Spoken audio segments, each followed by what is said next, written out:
Oitavo capítulo: Teorias sobre a formação da Terra. Teoria da projeção. Item 1.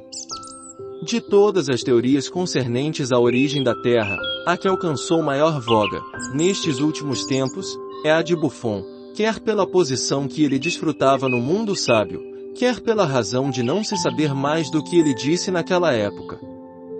Vendo que todos os planetas se movem na mesma direção, do Ocidente para o Oriente, e no mesmo plano, a percorrer órbitas cuja inclinação não passa de 7,5 graus, concluiu Buffon, dessa uniformidade, que eles hão de ter sido postos em movimento pela mesma causa.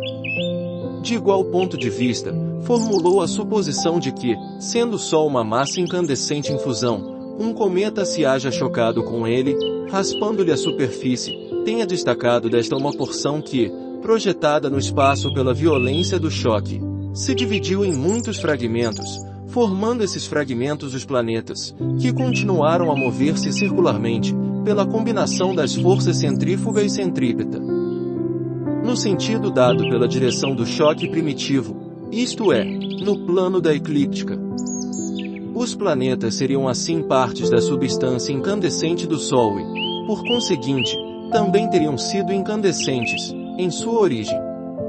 Levaram para se resfriar e consolidar tempo proporcionado aos seus volumes respectivos, e quando a temperatura o permitiu, a vida lhes despontou na superfície.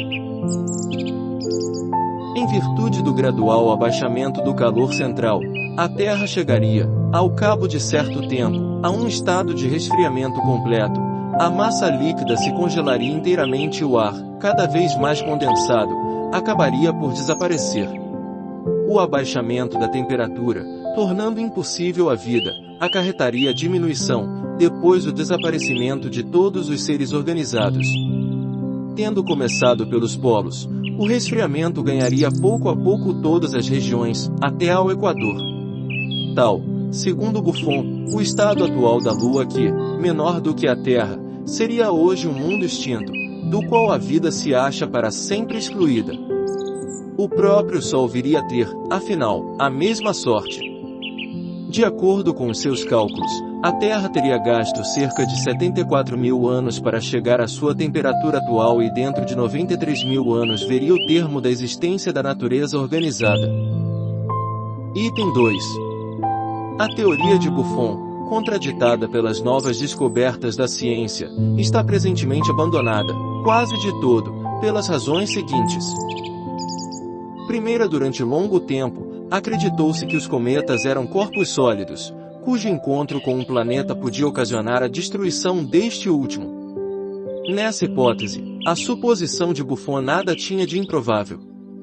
Sabe-se, porém, agora, que os cometas são formados de uma matéria gasosa, bastante rarefeita, entretanto, para que se possam perceber estrelas de grandeza média através de seus núcleos. Nessas condições, oferecendo menos resistência do que o Sol, impossível é que, num choque violento com este, eles sejam capazes de arremessar ao longe qualquer porção da massa solar. Segundo a natureza incandescente do Sol é também uma hipótese, que nada, até o presente, confirma, que, ao contrário, as observações parecem desmentir. Se bem ainda não haja certeza quanto à sua natureza, os poderosos meios de observação de que hoje dispõe a ciência hão permitido que ele seja melhor estudado, de modo a admitir-se, em geral, que é um globo composto de matéria sólida, cercada de uma atmosfera luminosa, ou fotosfera, que não se acha em contato com a sua superfície. Terceira, ao tempo de Buffon, somente se conheciam os 6 planetas de que os antigos eram conhecedores: Mercúrio, Vênus, Terra, Marte, Júpiter e Saturno. Descobriram-se depois outros em grande número, 3 dos quais, principalmente, Juno, Ceres e Palas, têm suas órbitas inclinadas de 13, 10 e 34 graus, o que não concorda com um movimento único de projeção. Quarta, reconheceram-se absolutamente inexatos os cálculos de Buffon acerca do resfriamento, desde que Fourier descobriu a lei do decrescimento do calor. A Terra não precisou apenas de 74 mil anos para chegar à sua temperatura atual, mas de alguns milhões de anos.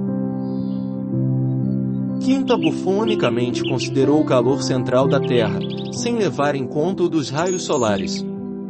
Ora, é sabido hoje, em presença de dados científicos de rigorosa precisão, obtidos pela experiência, que, em virtude da espessura da crosta terrestre, o calor interno do globo não contribui, de a muito, senão em parcela insignificante, para a temperatura da superfície exterior.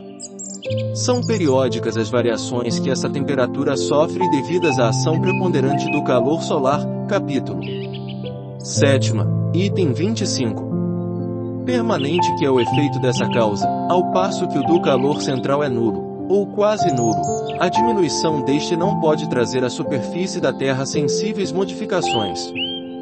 Para que a Terra se tornasse inabitável pelo resfriamento, fora necessária a extinção do Sol. Teoria da condensação. Item 3.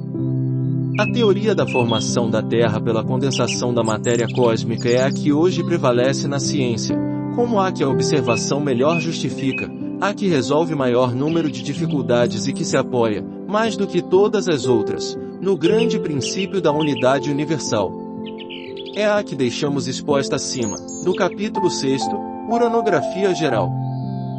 Estas duas teorias, como se vê, conduzem ao mesmo resultado, estado primitivo, de incandescência, do globo, formação de uma crosta sólida pelo resfriamento, existência do fogo central e aparecimento da vida orgânica, logo que a temperatura a tornou possível. Diferem, no entanto, em pontos essenciais e é provável que, se Buffon vivesse atualmente, adotaria outras ideias. A geologia toma a Terra no ponto em que é possível a observação direta. Seu estado anterior, por escapar à observação, só pode ser conjetural. Ora, entre duas hipóteses, o bom senso diz que se deve preferir a que a lógica sanciona e que mais acorde se mostra com os fatos observados. Teoria da incrustação. Item 4. Apenas por não deixar de mencioná-la, falamos desta teoria, que nada tem de científica, mas que, entretanto, conseguiu certa repercussão nos últimos tempos e seduziu algumas pessoas. Acha-se resumida na carta seguinte. Deus, segundo a Bíblia, criou o mundo em 6 dias, 4.000 anos antes da era cristã. Essa afirmativa os geólogos a contestam, firmados no estudo dos fósseis e dos milhares de caracteres incontestáveis de vetustez que transportam a origem da Terra há milhões de anos. Entretanto, a Escritura disse a verdade e também os geólogos.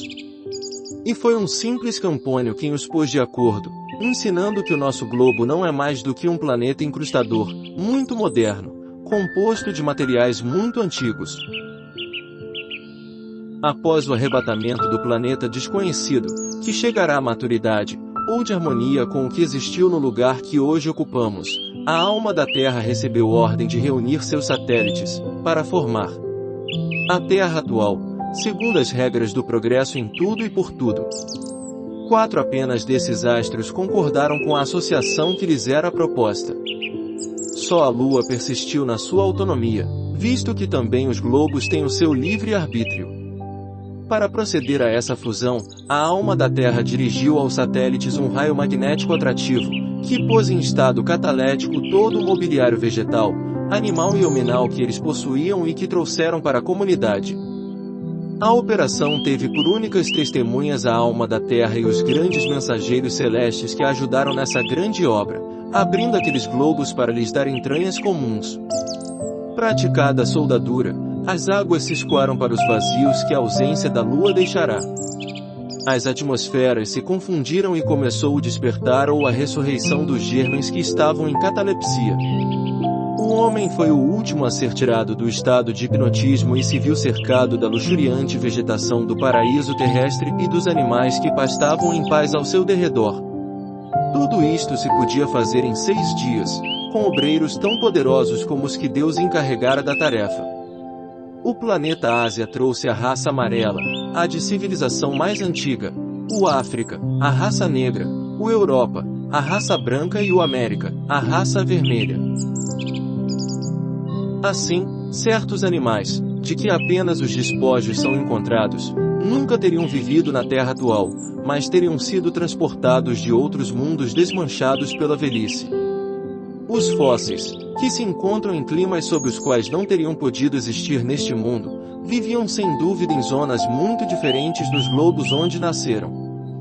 Tais despojos na Terra se encontram nos polos, ao passo que os animais viviam no equador dos globos a que pertenciam. Item 5. Esta teoria tem contra si os mais positivos dados da ciência experimental, além de que deixa intacta a questão mesma que ela pretende resolver, a questão da origem. Diz, é certo, como a Terra se teria formado, mas não diz como se formaram os 4 mundos que se reuniram para constituí-la. Se as coisas se houvessem passado assim, como se explicaria a inexistência absoluta de quaisquer vestígios daquelas imensas soldaduras, não obstante terem ido até as entranhas do globo?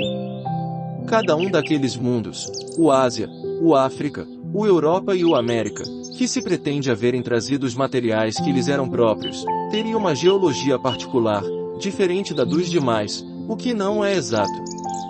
Ao contrário, vê-se, primeiramente, que o núcleo granítico é uniforme, de composição homogênea em todas as partes do globo, sem solução de continuidade. Depois, as camadas geológicas se apresentam de formação igual, idênticas quanto à constituição, superpostas, em toda parte, na mesma ordem, contínuas, sem interrupção, de um lado a outro dos mares, da Europa à Ásia, à África, à América, e reciprocamente. Essas camadas que dão testemunho das transformações do globo, atestam que tais transformações se operaram em toda a sua superfície e não, apenas, numa porção desta, mostram os períodos de aparecimento, existência e desaparecimento das mesmas espécies animais e vegetais, nas diferentes partes do mundo. Igualmente, mostram a fauna e a flora desses períodos recuados a marcharem simultaneamente por toda parte, sob a influência de uma temperatura uniforme, e a mudar por toda parte de caráter, à medida que a temperatura se modifica. Semelhante estado de coisas não se concilia com a formação da Terra por adjunção de muitos mundos diferentes. Ademais, é de perguntar-se o que teria sido feito do mar, que ocupa o vazio deixado pela Lua, se esta não se houvesse recusado a reunir-se às suas irmãs. Que aconteceria à Terra atual, se um dia a Lua tivesse a fantasia de vir tomar o seu lugar, expulsando deste o mar? Item 6.